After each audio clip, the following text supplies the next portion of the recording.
On your mark, get set, ready, go! It's Pop Culture Coffee Hour. Hello, welcome back. I'm Christian. I'm here with Steve and a special guest named Gregg Webb. Say hi, Greg. Hello, everybody. Good to be here. Oh my gosh, we're going to give you a chance to introduce yourself just in a little bit because you're a very special person to this conversation, very important guest for us to have, and a very important human being as one who has been made in the image after the likeness of God. Are you implying that some people are not important? Is that what you're implying, Christian? That's what I do appreciate flattery. Only the ones that aren't made in the image of God. The ones that aren't made in the image of God are unimportant. I don't care about those people. I need a list. I'm not really sure who that describes, but I'm sure there's a list. There's nobody. There's nobody in that list. There's nobody in that list. So all the people are important. Oh, Steve, why do you have to question my methods here about everything? It's a give and take, okay? It's a give and take. Yes, I guess. Gentlemen, Christ is risen. Truly. Indeed, or truly. Oh, here we go. Uh-oh. Sorry. As you can tell, this is already, we're setting this up to be a controversial episode. This is all, we are full of controversy right from the get-go, right out of the gates. Oh, sure. Man. We should have just gone with the Greek. Would have been easier. So, well, speaking of the Greek, Steve, I have a question for you. Yes. Why is it that at my parish, this is the only parish I've ever heard sing it this way, that Christ has risen from the dead, trampling down death by death, and upon those in the tombs, he has granted life? I have feelings about that. I have feelings about that too. None of them are positive. Yeah, that's like a temporally constrained. I don't like that. I'm kind of wagging my finger at this. Yeah, and I would say one of them is hurt. One of my feelings is hurt in that. Which one? Process. The one that's hurt. I don't know. I really have no idea. The hurt one. Oh man, we're already up to a bad start. Okay. Hey, our 200 episode is coming up. We talked about that last time. Steve, you want to tell the people what they can do to help us observe that and celebrate that? Yeah, just a little bit of a follow-up here. We are excited to be completing the long, slow slog to 200. We'd love to hear from you. If you have any sort of like well wishes or complaints or whatever you would like to share with us, feel free to send us a voicemail or a text message. We set up a Google Voice number. You can reach us at 917-524-7483. That's 917-524-7483. Leave us a voicemail, shoot us a text, just kind of like say something about the favorite episode, favorite thing about Pop Culture Coffee Hour, least favorite thing. Feel free to vent. We appreciate all shenanigans. If you're pro news from Meg or anti news from Meg, there's been mixed reviews on news from Meg. I've heard them. I've heard the news from Meg mixed reviews, and I personally am a fan of news from Meg. So meta news. Steve, what's that number one more time in your best radio announcer voice? Good morning, Vietnam. That's 917-524-7483. 917-524-7483. How come you can never follow directions? I asked once more. Oh, sorry. Once. I'm going to be quiet and let you move on. Youths. What a mug. That was from Sandra. Is it my cousin Vinny? No, it's what Schmidt. Is it? What's the face? I can't see the face. Schmidt from New Girl. Oh, that's amazing. That's a lot of glare. It is a lot of glare. Yeah. I love it. Well, I'm going to go ahead now and introduce our guest here. Greg, welcome to Pop Culture Coffee Hour and the shenanigans that contained within. I'd love for you just to, go ahead and tell us a little bit about yourself and, just go. We'll turn the mic over to you. Welcome to sure. Thank you. Thank you guys so much for having me. It's been a pleasure, Christian, meeting you in person and virtually, so to speak. And Steve, good to see you again. Yeah. Yeah. So like a little bit about me and why am I even here? Those are great questions. I am living in Chicago. I am what I like to describe as like an Orthodox mutt. And so I was the cradle child of convert parents, baptized in Greek church, grew up in a Romanian OCA church. My family helped to start an Antiochian mission. I went to Antiochian Village. I did the Crossroad program at Holy Cross. I went to a Greek parish for all 4 years of college, and then again for like Lent and Holy Week after that. I currently attend an OCA parish here in Chicago, and so I'm kind of like almost very jurisdictionally kind of confused, hence the indeed, truly, don't ask me to recite the creed, it will never come out the same way. It's great fun, especially because all of the things that I memorized when I was a kid. And so they were all the Romanian OCA translations, which is used nowhere else. So it's great. Yeah. Don't you like being separated by a common language? Isn't that fun? It's so much fun. But yeah, like born and raised in St. Louis. I was homeschooled first through 12th grade. It took 4 years of undergrad and 3 years of graduate school to slowly get that out of me. But now I've been told it's indecipherable from a normal person. So why I'm here is that I identify generally as a celibate gay Orthodox Christian. When I was like early teens, started to realize that a lot of what my peers were talking about was not my experience as far as how they related to girls and kind of relationships and their sexuality. And that was really confusing and complicated. And for me, that was like a very secret thing, something I couldn't tell anybody because it was like really shameful and that was like a horrible, awful thing. And so for the most part, nobody knew for many years up until college, actually. Of course, growing up Orthodox, you got like confession. That's the time where you're supposed to get everything off your chest. And so for me, that was always like a terrifying experience. And so I utilized the very exposed priests at Antiochian Village who probably have seen and heard almost everything there is from an Orthodox teen. And so fortunately for me, for all of my years at Antiochian Village, that was kind of like my confessional refuge, where I could go and the priest may never see me again, doesn't know my parish, my context, anything else like that. And so it felt safe. And for the most part, all of those experiences were good, but that was really the only kind of context that I had to share that and to disclose that anywhere. Throughout undergrad, I went to a large state school in Missouri, studied finance and banking, minored in philosophy, dabbled in economics. And so like during that experience, I slowly began the process of coming out more openly. I shared with just one friend my freshman year who actually came out to me at the same time. And then over the course of sophomore year was really the beginning of the end, I would say, for me of that secrecy, of that shame bubble. I'd shared with my priest in undergrad in the beginning of my second semester of my freshman year. He was a brand new priest, just assigned to that parish. And so I was like, well, like I gotta do this because this is what I'm with for the next 4 years. And that was really gracious. And then over the course of like sophomore and junior year, I became more and more open. I came out to my parents in my sophomore year.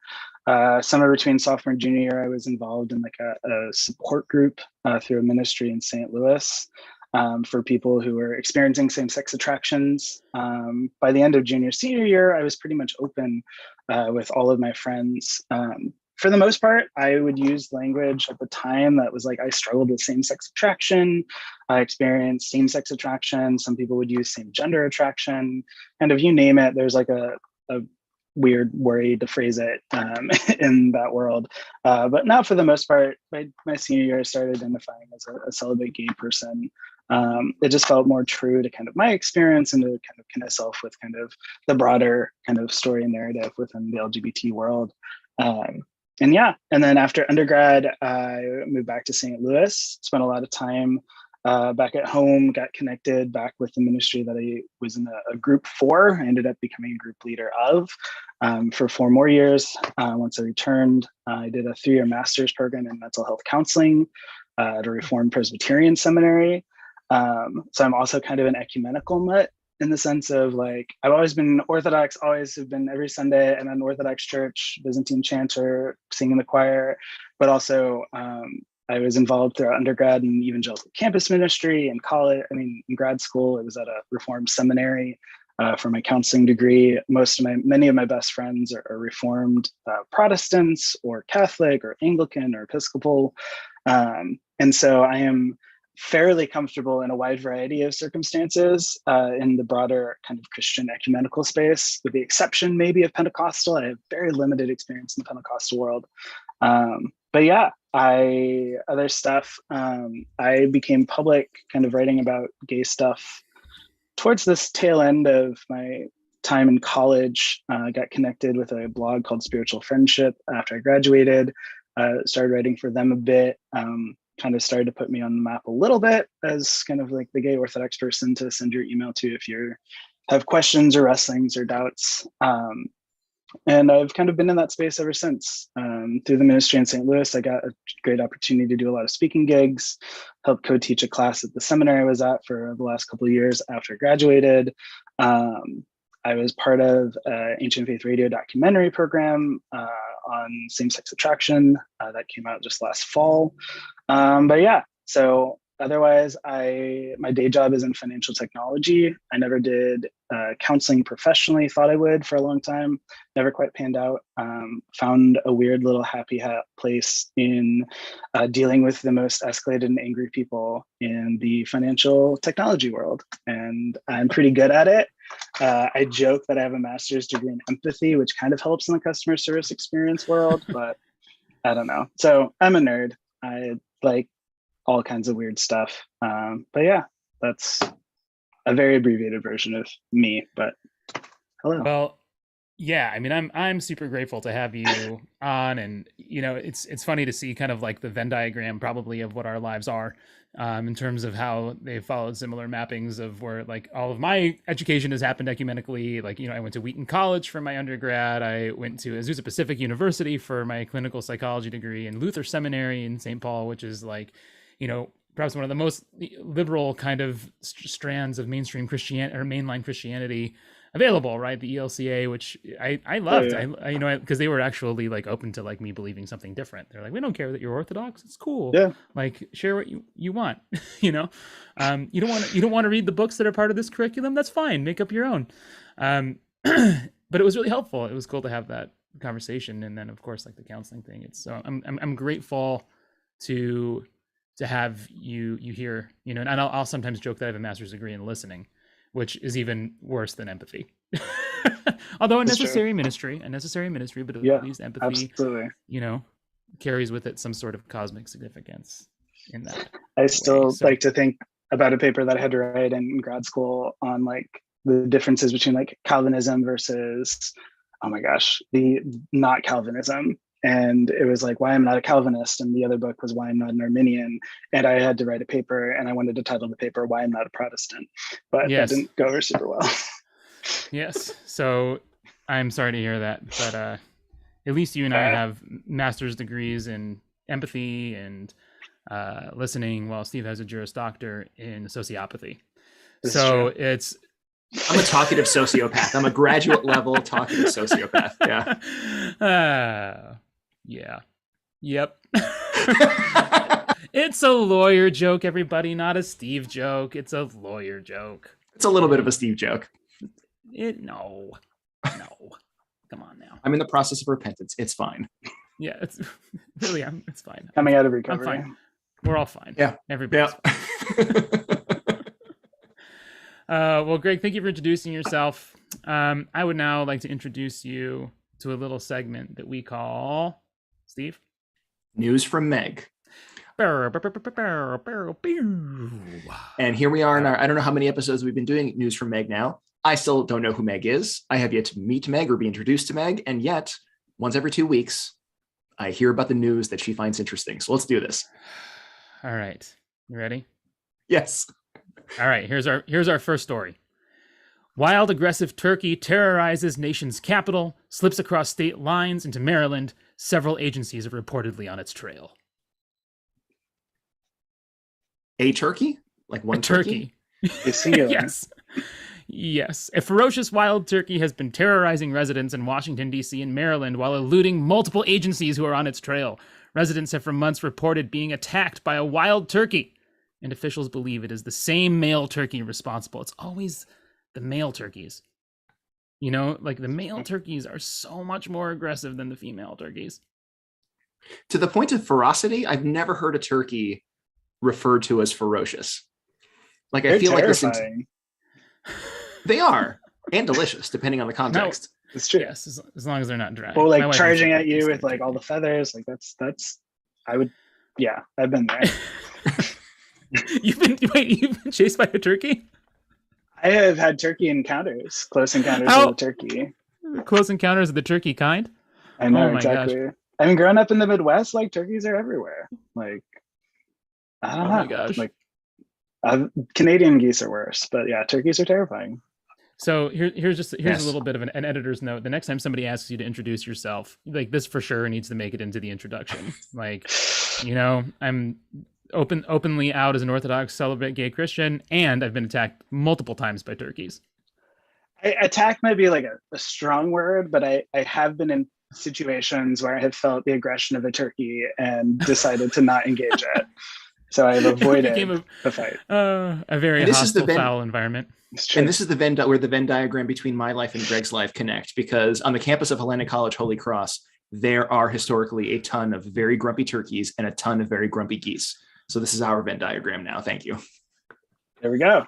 Turkeys. Who knew? So Cliff Robinson 70 told the Wall Street Journal he was attacked on the trail. I was trying to get away from him and he came after me, Robinson said. He wouldn't let me pass. Another resident, Liz Paulette, told the paper that she ended up in urgent care with puncture wounds and had to get a tetanus shot and antibiotics. When it was a few feet away, suddenly it jumped at me like some cartoon. I had to use my purse to beat it back. Dee Folarin, vocalist of the band Rare Essence, shared a video with DC's Fox 5 of a cyclist being harassed by a turkey. The cyclist can be seen timidly holding up her bike to fend off the animal. Can you help? The cyclist asked Folarin. I'm coming now, she said. Oh. This is how... want to know something that's even worse? Yeah. What? So it was in DC now, right? Maryland area. But the fowl is now believed to have slipped across state lines. Ooh, it's federal. Yep. No sightings, however, have been reported in the last week. So for all we know.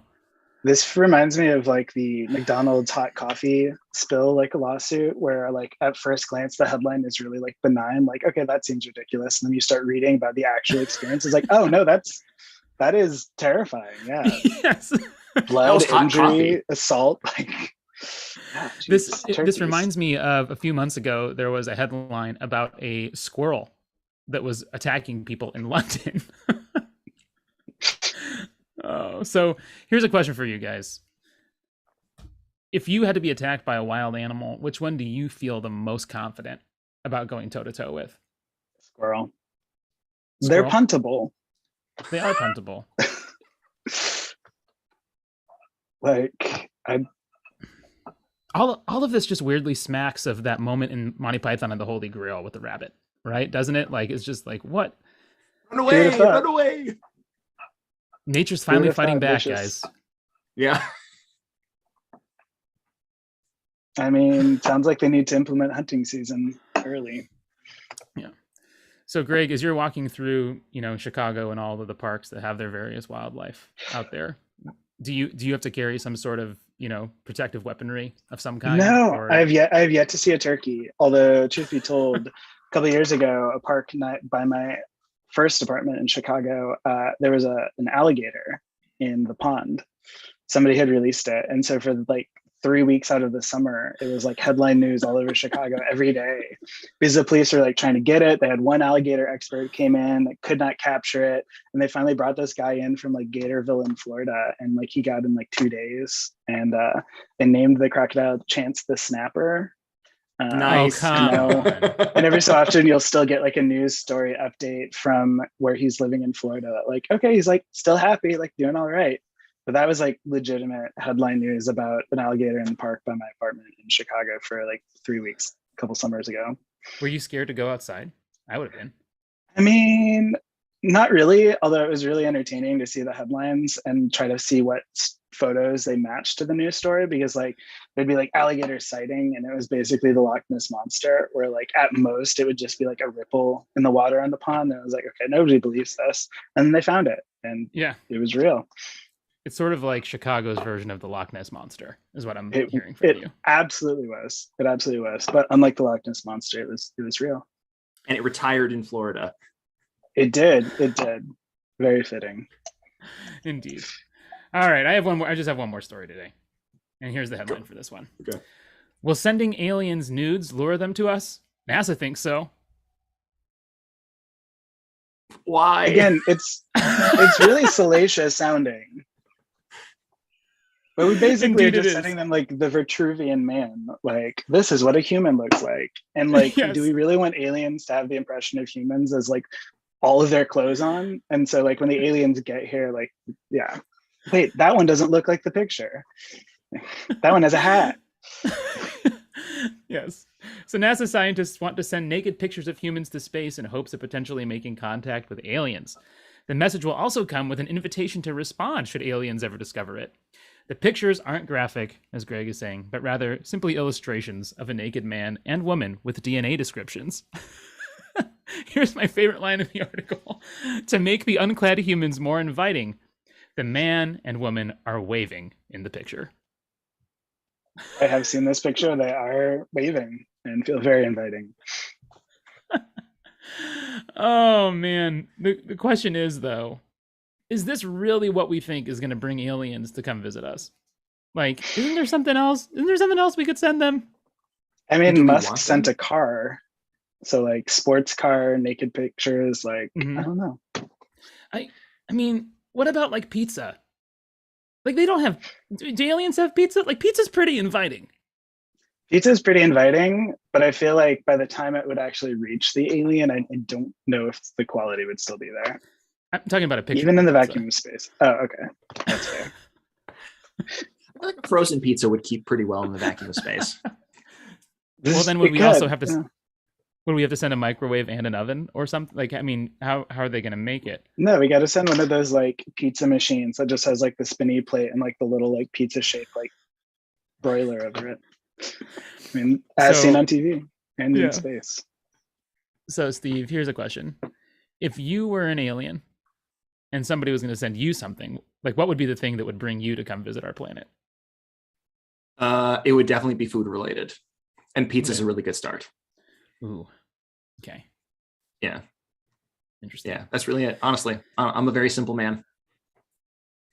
Gregg, how about you? What would bring me to Earth? Yeah. Specifically a picture of something. A picture of something. I don't know. Sunsets, walks on the beach, like date me. I don't know. There you go. Yes. There you go. So I know there might be some worries that this will bring some hostile space aliens to our planet because the message also includes information about the location of Earth. However, the team that sent this out says logic suggests a species which has reached sufficient complexity to achieve communication through the cosmos would also very likely have attained high levels of cooperation amongst themselves. And which is working great for humans, by the way. Great. Peace and collaboration. So don't worry, guys. They're really nice aliens because they get email. They have the internet. How can they be mean? They have the internet. How can they be mean? It's impossible. I mean, oh, Lord. Have we learned nothing from the Turkey uprising? Have we learned nothing from the Turkey uprising? Clearly not. The Great Turkey Insurrection. I don't like this. I don't like any of this. I don't. Ladies and gentlemen, this has been News from Meg. Thank you, Meg, as always. Thank you. Okay. We're getting into it. Christian, what are we getting into this week? Well, the thing into which we are getting is the 2021 Yep. documentary, Pray Away, as hosted on, or is it an actual Netflix film? Is it a Netflix original? I don't remember. Anyway, they are but it's on Netflix. That. Okay. Yeah. So it is on Netflix. It's a 2021 film. And Steve, why don't you go ahead and give us a summary, kind of the basic gist of that? Yeah. So normally this is where a spoiler porg gets invoked. I don't think we need to do a spoiler porg for a documentary, but it's worth noting, right? Because again, this is the kind of conversation that's probably going to inspire a lot of like feelings for people who might be listening here.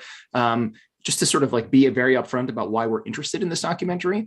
And we're interested in this documentary and this topic, right? Not because, just to be very clear, it's worth just sort of saying it out loud, not because the church needs to change anything that it believes, right, about anthropology or sacraments or anything, but because the church doesn't always live out its beliefs in effective ministry. And if you know anything about our work at Y2AM, that's the sort of stuff that we talk about, like our pastoral responses, our ministerial responses, right? How do we actually live up to the calling to which we are called as Orthodox Christians?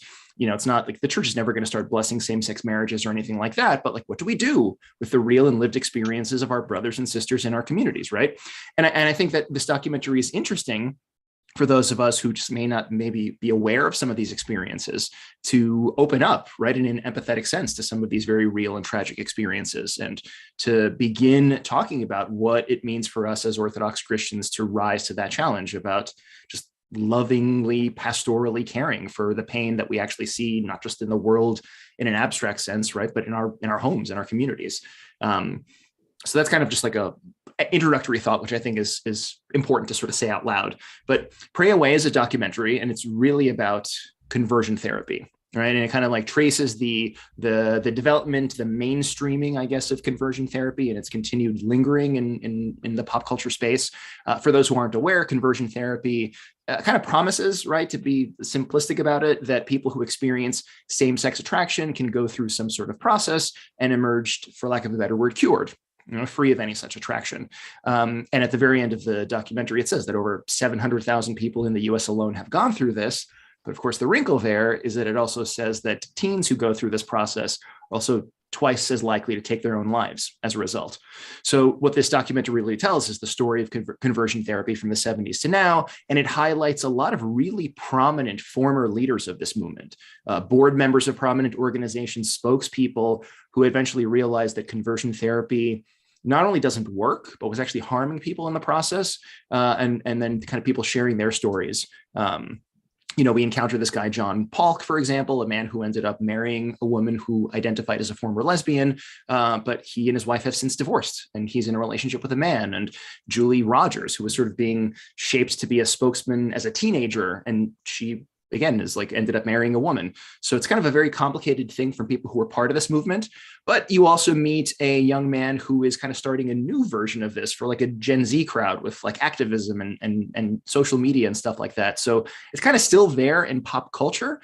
And again, because of the sort of pastoral responses to some of these deep questions, we thought this was like a really interesting thing for us to chat about. I don't know. Did I miss anything kind of big picture intro wise? I think that about covers it. I might just add that it is primarily focused on a couple of ministries as they existed, the biggest one being what was called Exodus International, which was kind of an umbrella ministry that unified a whole lot of kind of local ex-gay ministries under kind of an umbrella and a network. And Exodus disbanded in 2013. Yeah, that's one of the, and we'll get to that later, like that sort of the moment of repentance and the struggle when leaders realized like, whoa, right, something is going on. But that's good detail. Yeah. So, I mean, I thought this was all pretty interesting all around, I mean, obviously with my own kind of like history of counseling and stuff like this, and my background in that, like anytime someone starts talking about any kind of therapy, there's like a part of me that, gets kind of interested by like, whoa, what is this thing that you're talking about? And I've long wondered about conversion therapy because, I've got like family members and people that kind of like really have like sworn by it, right? Because I grew up in like the Pentecostal world, and there was some names and moves too in there that kind of like were coming through. Like I knew people involved with like the Desert Stream Ministries and stuff like this. Like this was kind of like, a big thing there. And I was amazed that like it never really ended up finding. I mean, I wasn't super amazed, I should say, but I was like that it never really got backing. Now it's been fairly discredited. And I was attending Wheaton College, which is kind of like the evangelical like beehive during some of the highest years of this movement that were highlighted in this film. And I had several gay friends and acquaintances at Wheaton. And one of whom I knew actually killed himself following his time at Wheaton. And there was such like a weird tension around this for others as well. So I always kind of, just felt like, this seems to seriously be causing more harm than help. And like, how can that be of the Lord? Like if this is actually leading to a heavier burden for people to bear. I don't see how that's beautiful or good or true. So I felt kind of always have felt like we probably need to do better in some capacity. And I don't know that it always meant that it necessarily meant like let's throw all the things to the wind. And I don't know that there's any good answer, but I do think from that experience, I was like, we probably need to do better, like in general. But yeah, Greg, I'm definitely curious as to like what your experience watching this is like. Yeah. So I had seen it once last year and then watched it again just this week, kind of in preparation for today. And I think a lot of what resonates with me is it's both personal in that like Julie Rogers is a close friend of mine, and like I know I've met or been in the same room as like a lot of these figures who are being interviewed. So it kind of both like I can connect with it as like the documentary itself, and like a lot of the B-roll footage, like I'll see like I have seen two friends in the B-roll footage before. But I think for me the biggest thing is that like I'm thankful that I never, as kind of a same-sex attracted teenager, and even in college, was too exposed into that narrative of, particularly in reparative therapy, the kind of psychology behind it is this notion that what is exotic has become erotic. And so you've got this idea of like, so what's deficient in you. And so if you're gay, you're deficient in your masculinity. And you probably grew up over identifying with your mom, under identifying with your dad. And so kind of like the solution for a lot of reparative therapy is to look at these deeply gendered traumas and try to like reconcile. And so you feel more of a man as you connect with your masculinity, it'll be less other, and therefore it'll become less erotic. And while I never experienced that in therapy specifically, where I worked with a therapist who did kind of have training and somewhat in that background, a lot of the stuff that I encountered reading early on, kind of as my first Google searches, were very much in that narrative. I still remember one of the books that I first read was called Loving Homosexuals as Jesus Would. And that was very much kind of this guy's testimony. And for me, it was really powerful because they were the first experiences that I'd seen where somebody else like me, a person of faith, of conviction, was experiencing same-sex attraction. And so for me, early on, when I was first encountering these stories, there's a lot of connection and resonance with that. But then as time went on, it started, the resonance started to fade. I have a positive relationship with my dad. I have a close relationship with my mom. I had a lot of guy friends growing up. They were not maybe like your football kind of like macho masculine guys, but like they were guys.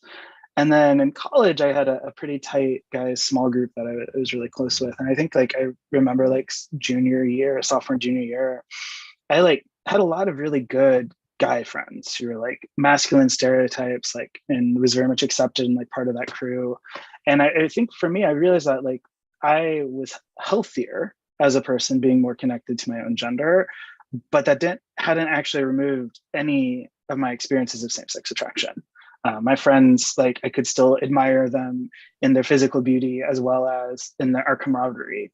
And so it never quite worked for me. But fortunately, I never like experienced like intense therapy. I've had friends who went to live-in centers where like they would take away everything that seemed overly effeminate, things like that. And you would, for like months, it would just be kind of like an intense like sessions and repentance and all this other stuff. And it was deeply traumatizing for the friends that I've had who experienced that. And so I'm just mostly thankful that for me, like I came close to it. I saw it. I adopted a few of the kind of thought processes early on, but I'm just very thankful that I kind of encountered what's now more the side B or celibate gay kind of movement, which is a bit more kind of reconciling, both acknowledging the experiences of same-sex attraction or of a gay orientation, while also like adhering to church's tradition and teaching in scripture, and found that a much more kind of like integrative viewpoint, rather than trying to look at it as like this thing that needs to be overcome or fixed or resolved in some way. Yeah, well, I'm grateful that it sounds like you largely dodged a bullet, throughout the course of that. Absolutely. So thank God. Still probably not without its again, difficulties to say the least. Yeah. The word probably I still remember I still remember, like, yeah. And so as far as the documentary itself goes, I think a lot of what I resonate with the documentary is just kind of in the catharsis of kind of like seeing kind of that timeline. I remember I watched like the live stream of kind of when Exodus ended and closed their doors. And before that, I kind of knew of Julie and remember listening to like some of her keynotes at Exodus and was exposed to her early on and kind of her writing. And so, yeah, like it's a very personal and like connected thing for me. And so it was interesting. And I will say kind of one last little takeaway is that I spent some time yesterday kind of watching kind of the rebuttals to Pray Away. And I think that there's some validity as far as just like from a documentary film standpoint, like Pray Away centered the people in power and continues to like give them the power of the narrative in the sense of like all the people that are interviewed are people who are in senior leadership. And so because of that, you don't get as much of that lived experience of the other people who went through it. Julie's story is kind of used that way, but she also is like on that line of also kind of representing that. And then I do think it does paint a bit of like I don't know, like the solution in the end, like the climactic emotional arc of it is like Julie's wedding. And it is really beautiful and touching and moving in all these other ways. But like, that's not the full story. Like Julie's marriage ended in divorce about a year and a half after that. And so and so it just instantly reconciling and saying like, hey, like I'm accepting this about myself and we're going to pursue gay relationships and be open to that, isn't always the solution. And I think part of the documentary wants to offer that up as like, see, all these people are free and they're fine now. And that doesn't stop pain and broken relationships. And I think John Polk was still married for 11 years after kind of his public outing. And so the documentary kind of frames it in like, came out, all of a sudden like reconciled everything, like left the ministry, was a scam. And in reality, like, no, there was like 11 years of marriage and another child and all kinds of complexity that came with that. And so, I mean, as I think all films and documentaries are apt to do, there is always that sense of trying to like tie it up with a neat bow, and it is messy, but yeah, for the most part, it was just very personally impactful and resonant. Yeah, no, I think that's a really good point, because I even felt that way about the guy, Jeff, is that his name? The guy leading, which one? The new first, kind of like conversion thing. The guy who had been living as a trans woman. Oh, the Freedom March and all that, right? Yeah. So McCall, whose name Jeff. Is it Kevin? Yeah. Kevin Jeff. I don't know. Some sort of name. He had some sort of name. I can guarantee it. Jeffrey. Yeah, McCall. I felt Jeffrey McCall. I felt like even his story, you know, was kind of painted as like this new, like, again, like in a very particular way, instead of maybe even getting to see like, no, I think this guy's like really genuinely believing this as well. Like, like he seems so genuine, you know, and I feel like maybe that, like, there's something to wonder about, even in the portrayal of like, oh, is this just the kind of the new radicalized, like, you know, way of thinking about some of this. So I think it's very helpful to bear in mind that, yeah, this documentary certainly has its own narrative that it's trying to give, that, like, you know, if you stop praying away, then you'll end up with the person you really want to be with, when in reality, like you said, it still can end in broken relationship, and there's, because you're still dealing with human beings, you know, regardless of who they're attracted to, right? Yeah. Steve, what'd you think about it? Yeah.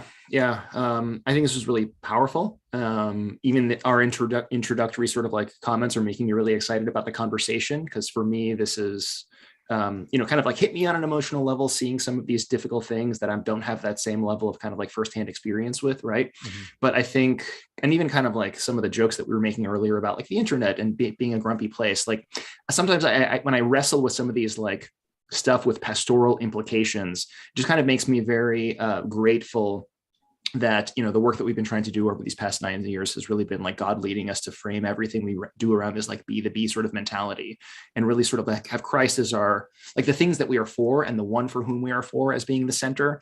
And I just kind of like, you see some of these challenges, like which come from being more against something rather than for something. So again, for me, my kind of personal connection is just some of these like pastoral, interactions and what this means for people's like lived experiences.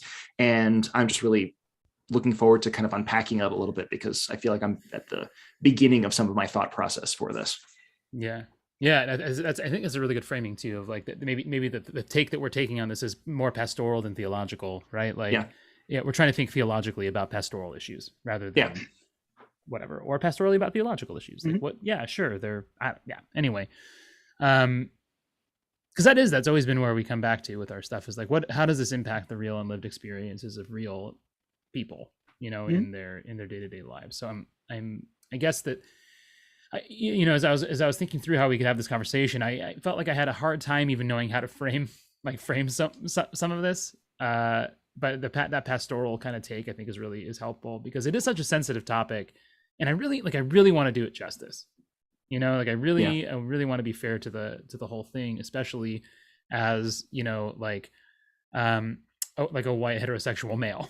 You know what I mean? Like there's like a weird kind of like place of like privilege that puts us in, right? Like we don't have, like, it's just taken for granted, like that, like we're kind of like the norm, and so like that's hard to speak beyond that, right?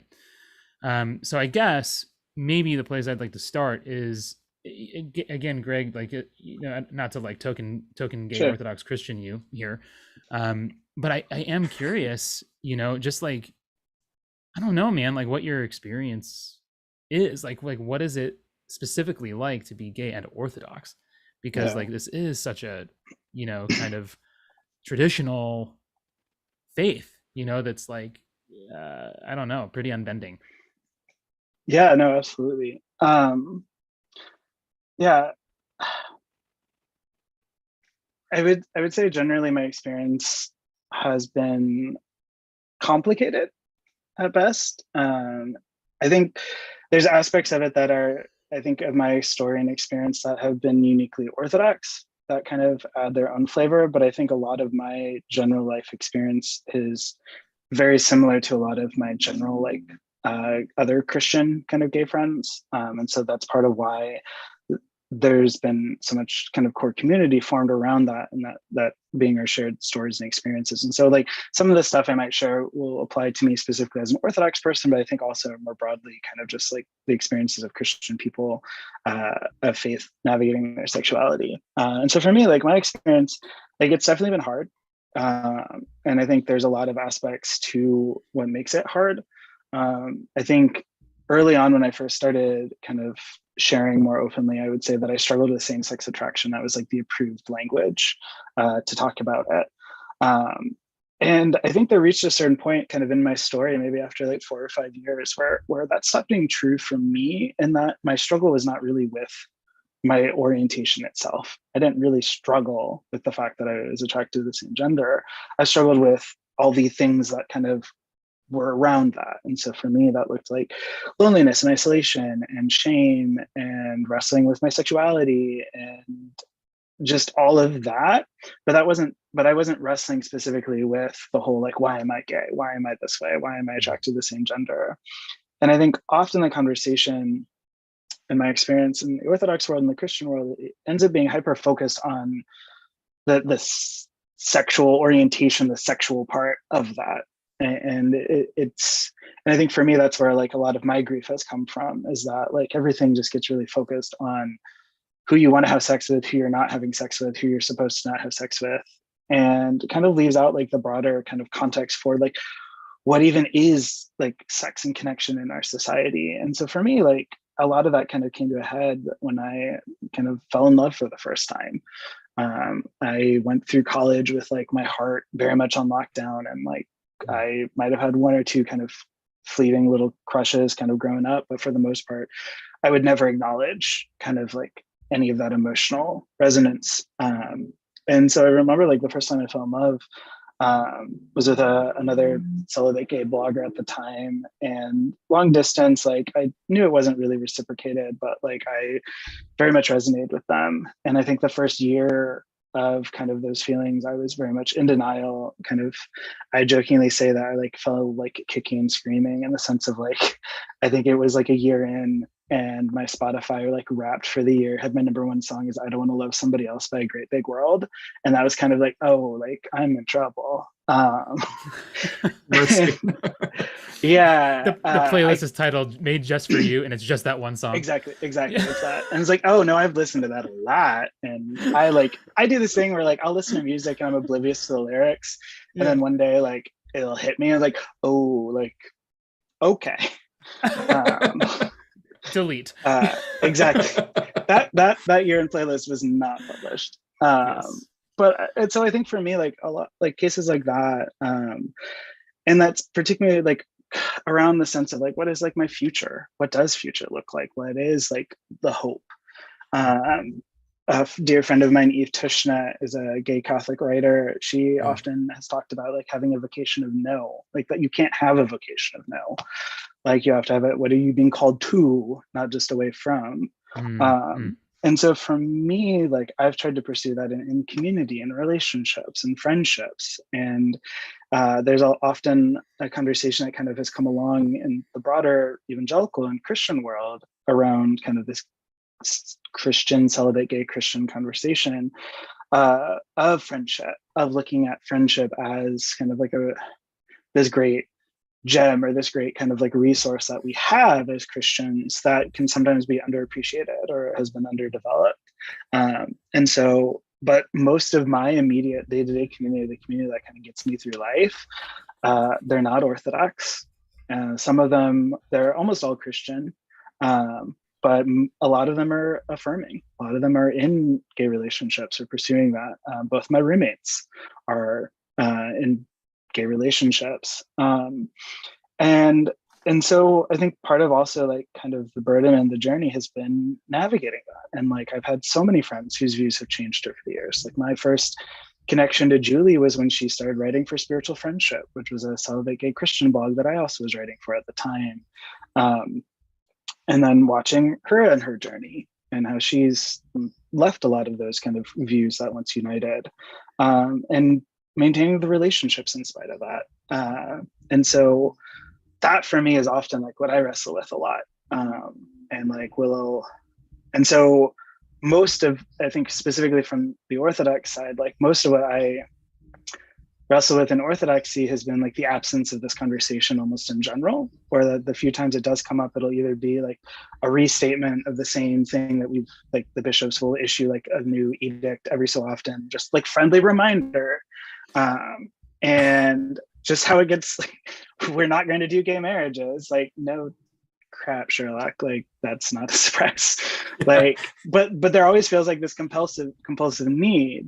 But I think what it often ends up doing is covering up the actual like meaty problematic conversations.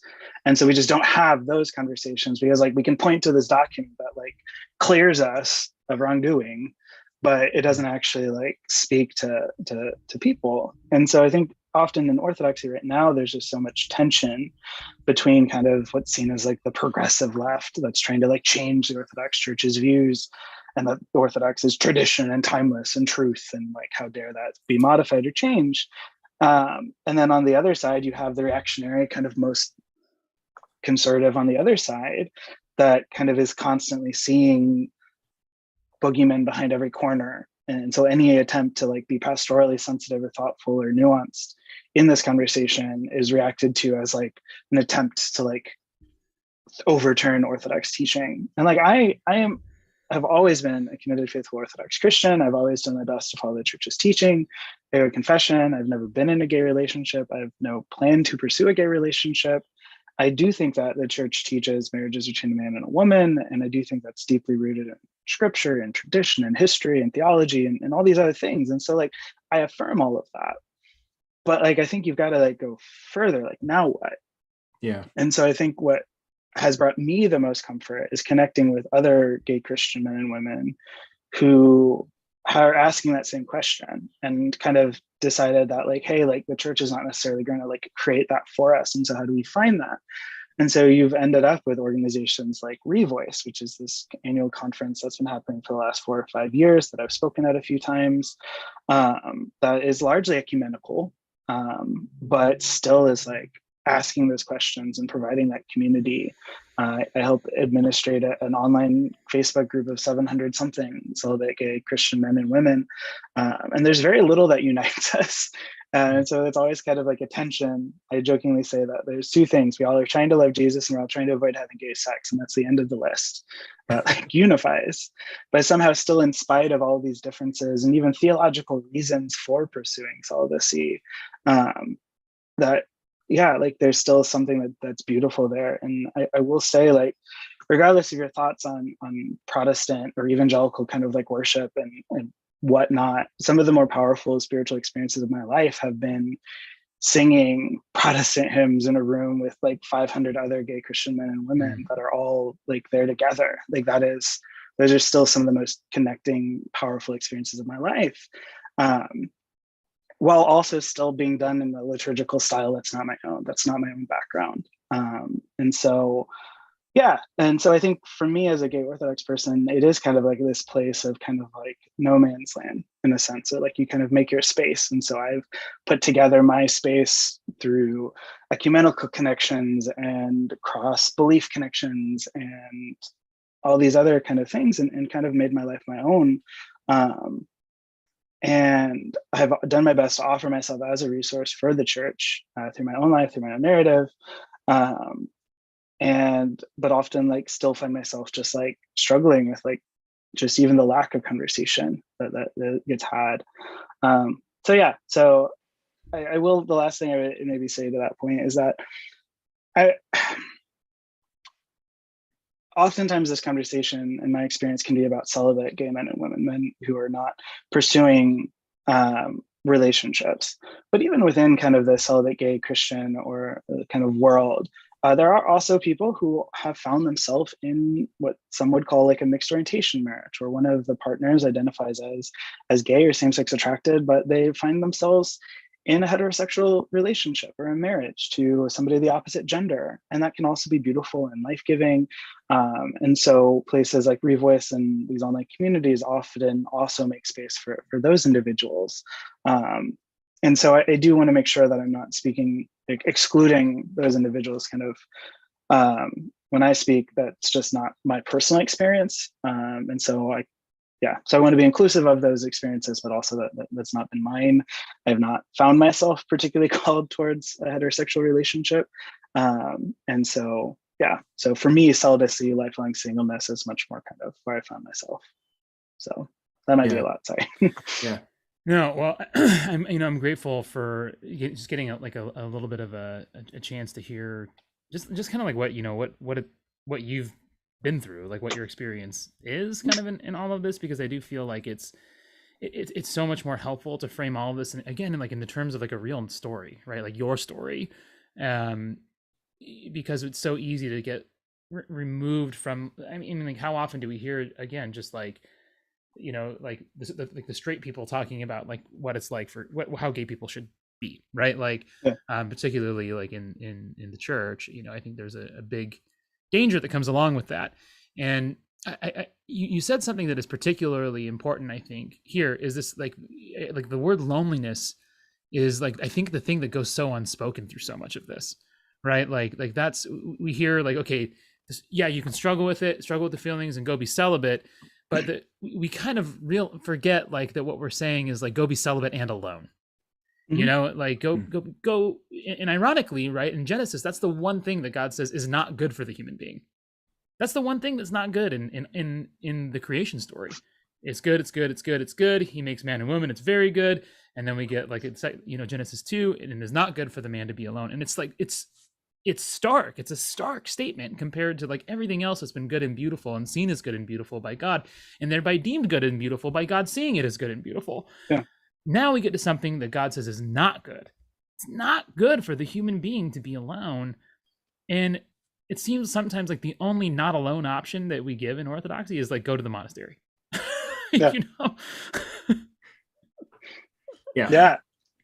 No, absolutely. one thing I might tie back to kind of pray away specifically is that often I think the church struggles to know what to do with single people in the world. And in the Orthodox world, at least, we have monasticism as kind of this great exemplar of like singleness and celibacy. And I think at times the Orthodox Church has struggled historically to find a place for married people. Like almost like the vast number of our saints are all either married people who got martyred, married people who both joined monasteries. Yes, like there's so few just like people who are married from early age, had sex, had kids, had a normal life, and then died happy and peacefully as married people. And so I think often the Orthodox Church can struggle with like overemphasizing kind of the beauty of monasticism, virginity as like this exemplar, where I think the Protestant world often has struggled to overemphasize marriage. And so like this kind of like idealistic view of kind of the married couple, the nuclear family, and kind of their relationships. And so I think things like Exodus and ex-gay therapy came out of that tension, because there was the sense of like, we have these people in our churches who are experienced, who are not going to naturally easily progress into a heterosexual relationship. So how do we fix that? How do we not have to change the church and the structure of the church to account for them, but instead, how do we make them straight so that then we can plug them into all the existing systems?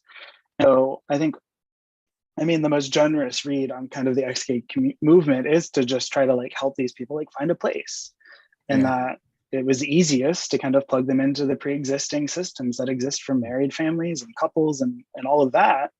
And so now we kind of do end up with, okay, that doesn't really seem to work super great. And so now what? And so I think, growing up Orthodox, like I did have monasticism, marriage, basically as the two suggestions. I have had priests suggest to me personally, privately, that like maybe you consider a white marriage. Like I think St. John of Kronstadt, or like there's a few other kind of like famous big people who like lived with their wife as their sister. And like maybe that would be a good option.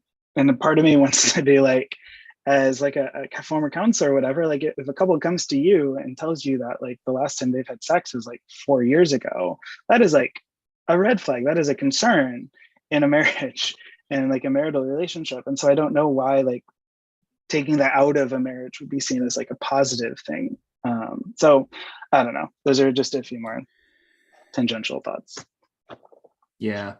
It's interesting that a thing that you said that's I think worth highlighting, and again, this is like, scratching my kind of like ministry itch, that the sort of most generous read of the conversion therapy movement is to sort of plug people into these systems. And, it does sometimes feel like we have kind of like the givens of these systems in our ministry ecosystems. And it's not really about like the people, but it's about the structure and the organizations, right? And it's not about like the needs and struggles of particular people. It's that we have this like pipeline of like, you do this, you do that, right? And people have to be wedged into no matter what.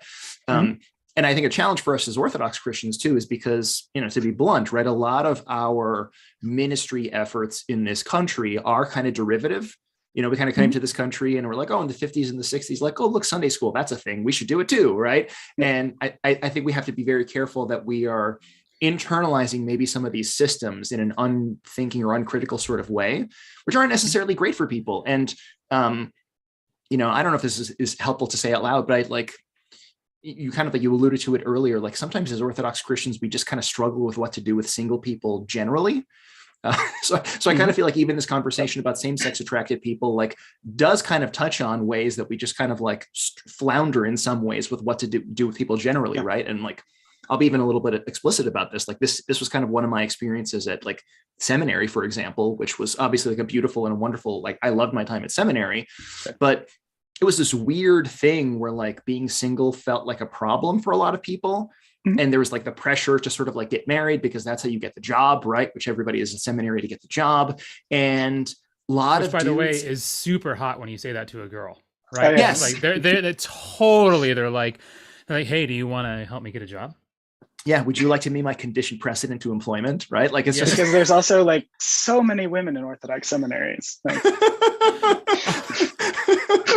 But it's like it creates this weird pathology, right? Where it wasn't even so much trying to discern something healthy and kind of like a way to pursue holiness. It was just like singleness bad, have to sort of push myself into something, which led to kind of like all sorts of weird guilt and shame and like to say it out loud, a lot of dudes who are at seminary who are like struggling with pornography and all sorts of like issues and secrets and stuff like that, and marriages that didn't work out because they sometimes just like were forced for the sake of the job and so forth. Like, and this again to Eve's point, right, about like not simply the ministry of the no, but what are we saying yes to? Like, it can be so tempting for us to say no because we have this like narrow pipeline of stuff, as opposed to like, what does it mean for us to pursue Jesus, right, and to try to love him? And there are going to be boundaries, and there are going to be this and that, but like, I feel like that's a much more constructive conversation to have than like cram people into the Mario pipe, like there's like the one green pipe and everybody's got to cram into it. Because I mean, we also all know as Orthodox that like, if you're a single priest, you're going to be a bishop. Like, you got like maybe a good 5-10 years max in a parish environment as a single priest, and you're going to be a bishop. Like, it's inevitable. Yeah. And that's how you climb who wants that? Yeah. Well, I do. So that's why I'm going to announce my campaign to run for bishop in 2024. I'm just kidding. That's problematic. Vote for me.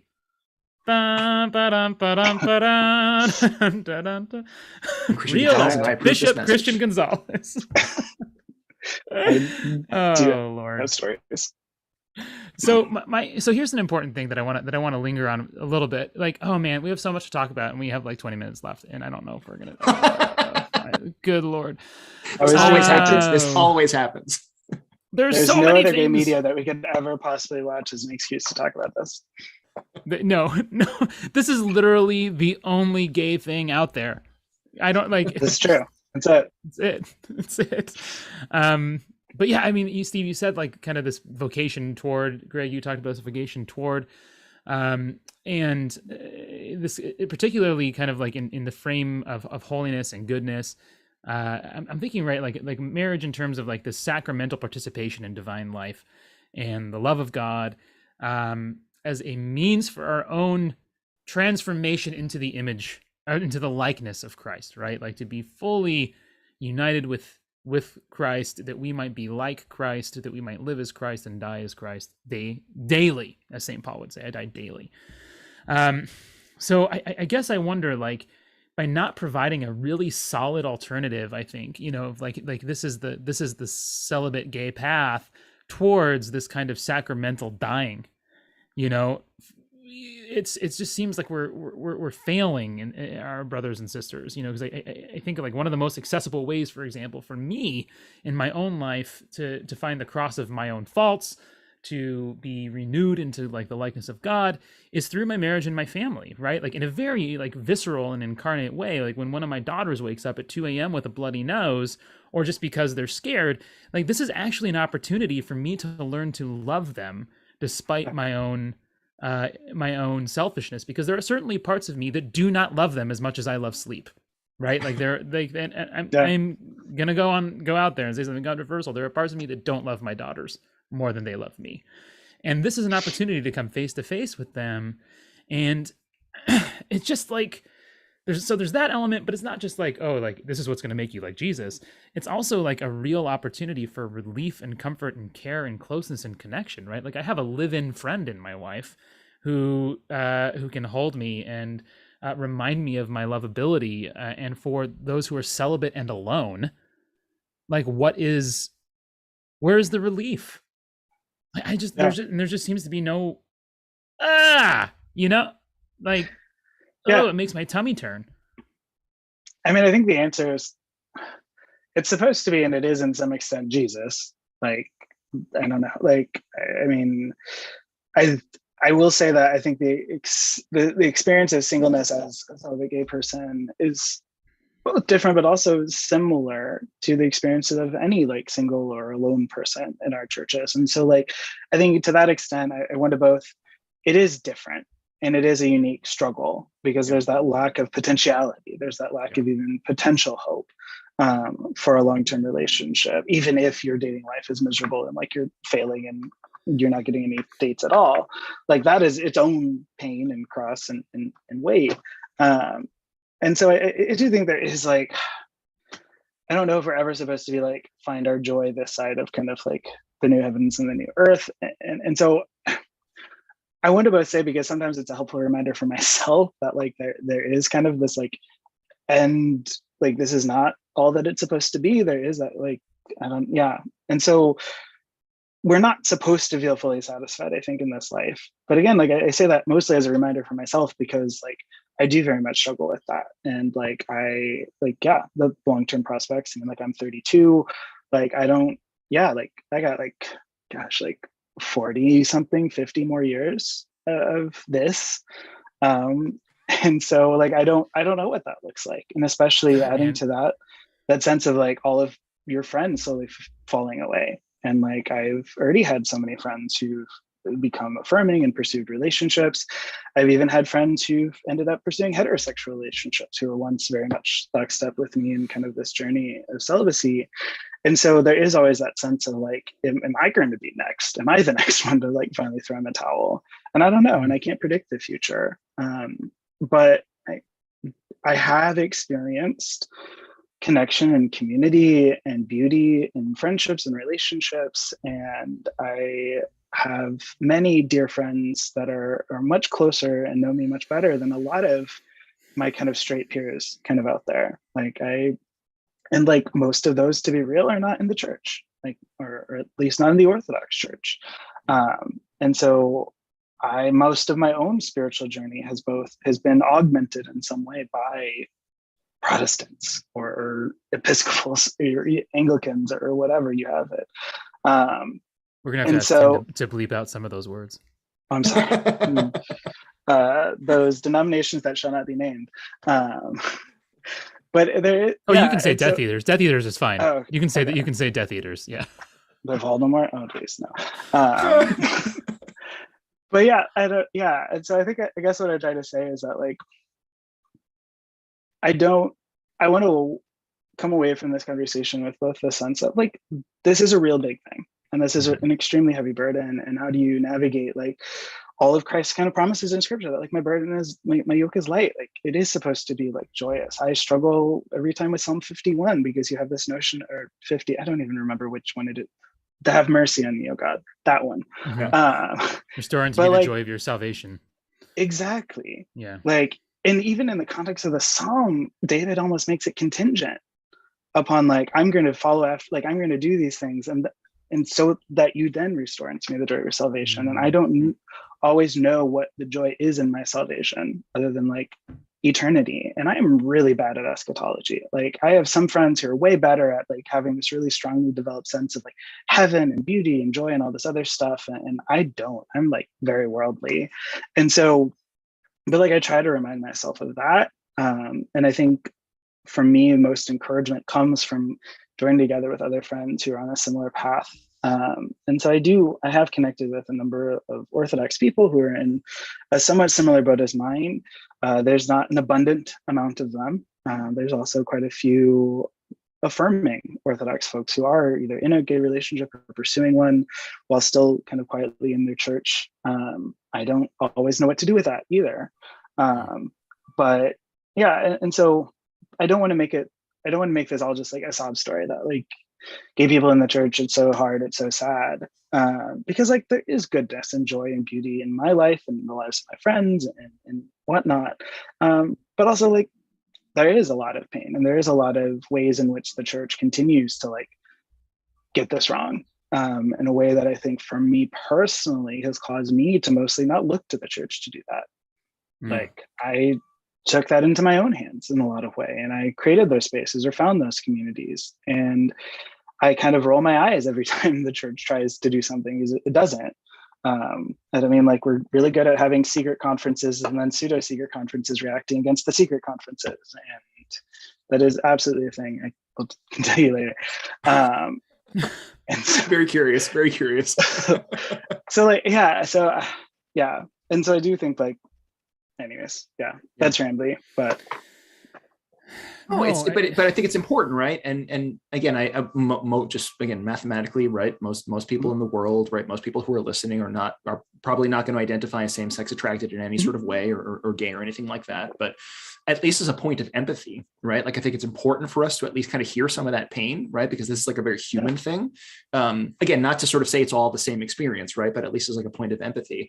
And the thing that I want to like maybe just sort of like say out loud, because you said it I think a couple of threads in the conversation earlier, is that sometimes like it's even hard to kind of like broach the subject, in kind of like Orthodox Christian spaces, because even sort of like saying that like I am gay, right, can be kind of a thing that immediately sort of like encourages people to push, right? Like how do you make space? How does connectivity happen when you can't even sort of like when you can't even say the words, right? I mean, if I feel like the contours of the struggle and the loneliness and all that sort of stuff would be different if we just kind of at least like we're able to hold space for each other to kind of like bear with these burdens together. Like it's tragic to me that, again, this is a ministry thing, right? It is tragic to me when people feel like, I have to shape this community outside, because the church, which is supposed to be the body of Christ, the church, which is supposed to be this place where everybody has a seat at the table, right? Like there's no seat for me.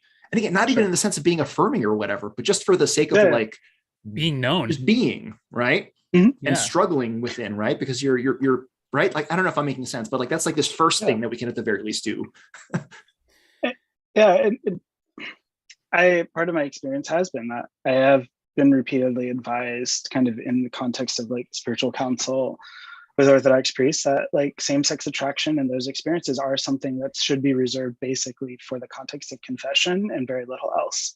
That it is like it's like a spiritual sin struggle, and so like it's not. Miss Baklava will not know what to do with that if she finds out that their chanter is homosexual.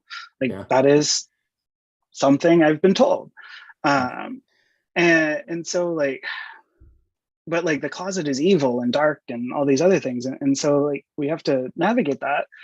And I think there are so many other conversations though, that people feel like they do have to kind of stay in darkness about. I just think of like people who experience the tragedy of like having a miscarriage. Like that feels like always such a taboo subject. Yes. And some of the more moving experiences of mine have been when we have been able to celebrate a panachida or a memorial service in the church for a friend who's lost their child in the womb. And how that can bring that grief visible, and that can bring out that conversation. People who struggle with whatever it is they're struggling with, like to not always have this sense, and there's always discretion, and like, no, not everybody will be a safe person to have your story, hold your story, or hold all of your story. But I do think there is room for us having more conversations. And I think, I mean, it's funny because as you mentioned earlier, like Protestants, like Orthodox love to like adopt all of these things like Sunday school and organs and pews that are like Western, but then like we're terrified of like things that are too Protestant, like small groups or like personal testimonies. And I do think there is this space for like this sense of like, we don't have to just learn about somebody's life once they're dead. Like it's not just hagiography in a sense, like we are living saints, and like our stories are important and matter. And so finding space in the church to even just share our stories. Like I have lots of non-Orthodox friends who've been invited to speak to their entire church on a Sunday, or like share their testimony or their story. For me, I'm very out in my church, but basically, unless you sat with me at coffee hour for a number of Sundays, like you're probably not going to know, because it's never been announced. It's never been kind of a public. And that's not just a gay thing. Like I don't know much about any of the personal lives of a lot of the people that I go to church with. And so I think for me, a takeaway would be anytime we can find a place to open up for stories and to connect and to find out that we're not alone in whatever it is that we're not alone in, like that to me, it would be like my hopeful vision for the church. It wouldn't be the solution. It wouldn't fix everything, but I think it would be a step in a good direction. To just figure out like how do we incorporate that. So you're kind of speaking to. I've been reading this book by a Christian psychiatrist named Kurt Thompson, and he's written a book called The Soul of Desire, and he speaks to what he calls confessional communities, and in some ways like talks about like how this is like basically what the church kind of should be, but it's really failed at being that. So we have to kind of create these confessional communities. And I'm thinking about this in terms of like, because I think we often think of like confession simply as like the listing of our sins. I mean, we've talked about this at length, Steve and I, you know, that sin is not just the bad things that you do. It's kind of like the ultimately like a misplaced trust in anything apart from God to find anything good, right? Like that is ultimately what sin is. And sometimes it looks bad and sometimes it doesn't look so bad. you know, it could look like trusting in a job promotion, etc., whatever that might be. But I'm The early hearing this church did almost public confession. exactly, Yeah. and I almost hear and thinking of confession here as a way of like, how do we become the kind of community where people can openly confess not just their sins, but their deepest longings and pain? You know, like the thing that's like, I so deeply long for, you know, like to be like seen and known and held, and like, is there an opportunity for the community to make space for that? You know, like, yeah, Yeah. absolutely, And, of course you do. You know, you're a yeah. human. And it's worth like, so just to maybe even like draw parallels with stuff that we talked about before, because again, these are themes, right? We did an episode a while ago now, because again, we're at 190 something. We did an episode on like Tony Robbins and self-help stuff. And I remember very vividly, there was a Netflix documentary on Tony Robbins, and like, he's at this, like his annual Palm Beach conference, and he's talking to this couple about like their own like bedroom sort of intimacy struggles. And these people are being very honest in front of this room full of like 5,000 people, and nobody's snickering, nobody's whatever, but there's this sort of like rapt attention and empathy for like this man who's sharing his insecurities and so forth. And it's like, you know, like my sense sometimes is like, when our communities feel very gossipy, or communities feel very whatever, like, do we have the sort of space where somebody can just sort of like share a burden? Right. Not even in the sense of like affirming or whatever, but just in the sense of like empathy, like, this is like a pain that I feel, right?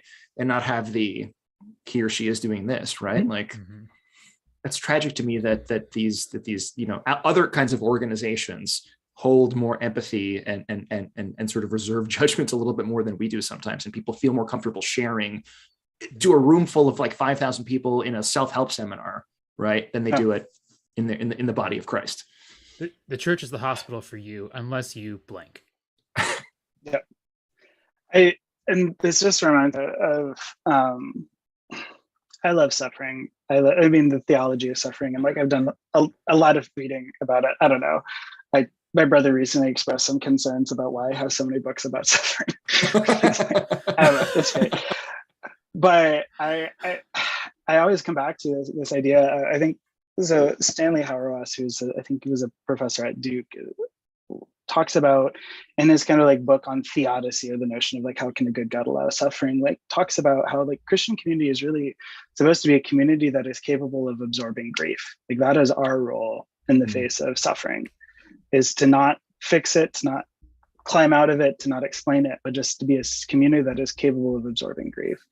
And like, I don't know, I always also go back to Lars and the Real Girl, like in that, if you've seen that movie, there's that scene where one of the characters is like dead or dying, and the community just kind of comes together and they just sit.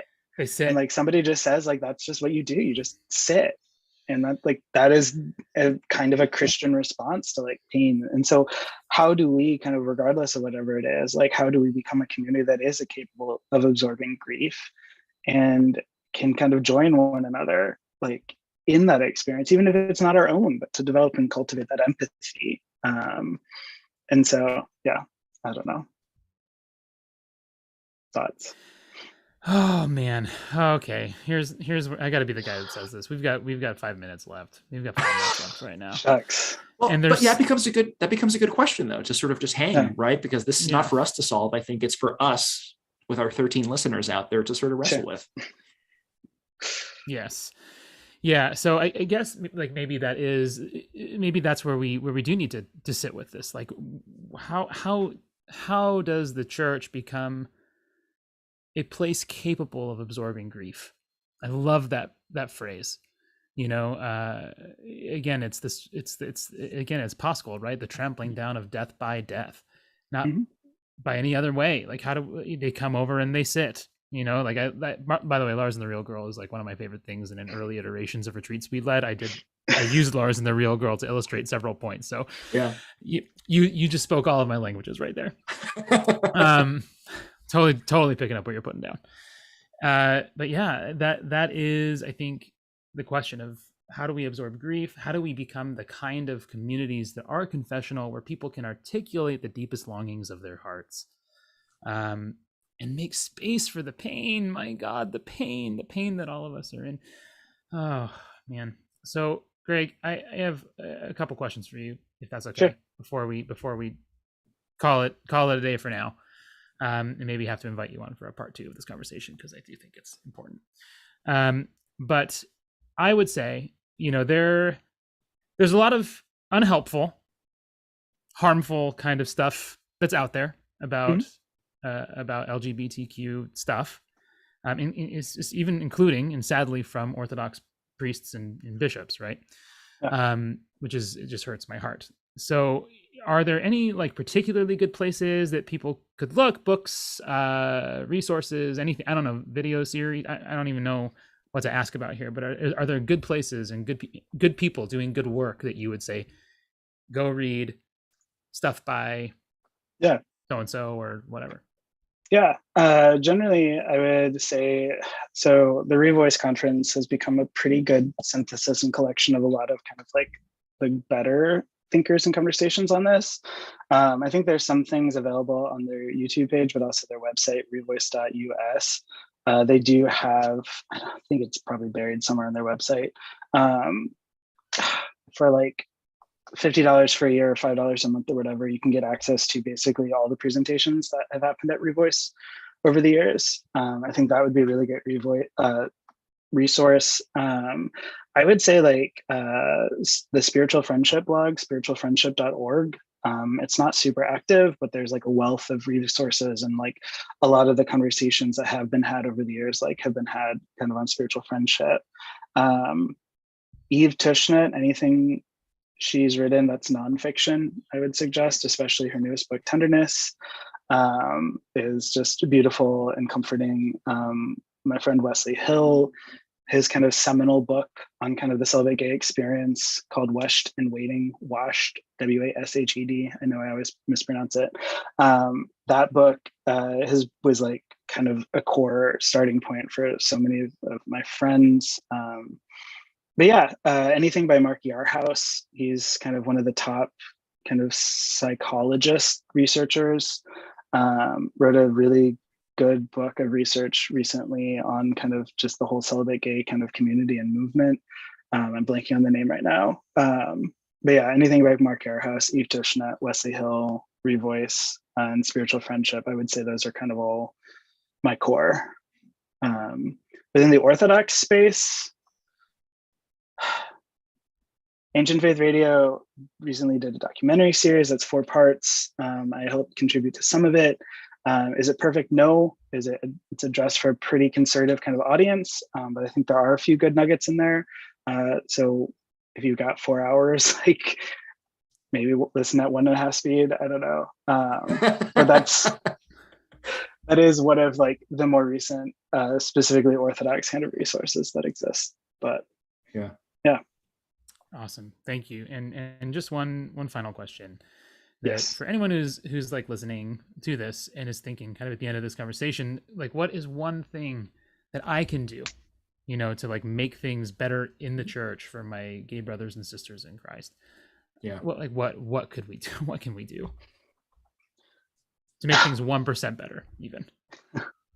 I think pursue people's hearts, like to not be afraid of like asking like the questions you would probably ask almost anybody else, in the sense of like about singleness, relationships, like what is going on in their heart, how are they doing, like yeah, like when a news article comes out or like a bishop says something particularly weird or wild, like to check in on your gay friends or those people in the church. And if you don't know if your church has any gay people, to even just like be able to like to help to make sure that you are not saying things in your own speech at coffee hour and other contexts that could make people feel othered who are same-sex attracted or gay.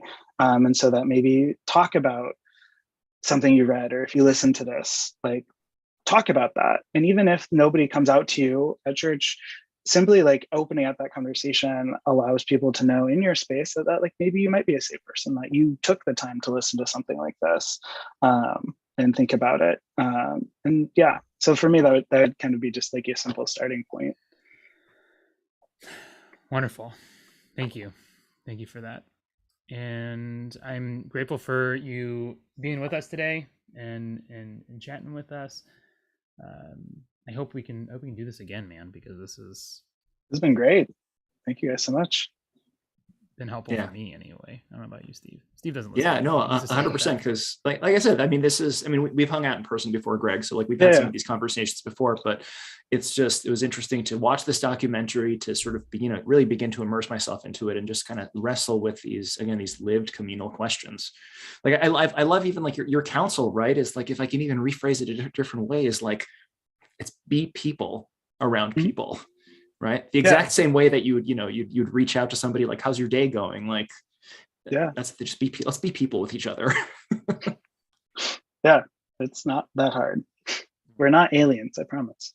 Yeah, that's right. We haven't made contact yet. We haven't. And if you were, we would be trying to send various pictures of food and sunsets and apparently naked people. So apparently full circle. Maybe even naked turkeys. We would be sending naked turkeys. Oh my gosh. Yeah. That might be scary. Has anybody here ever seen a clothed turkey? Now I'm really confused with how this works. I have seen them with funny little hats.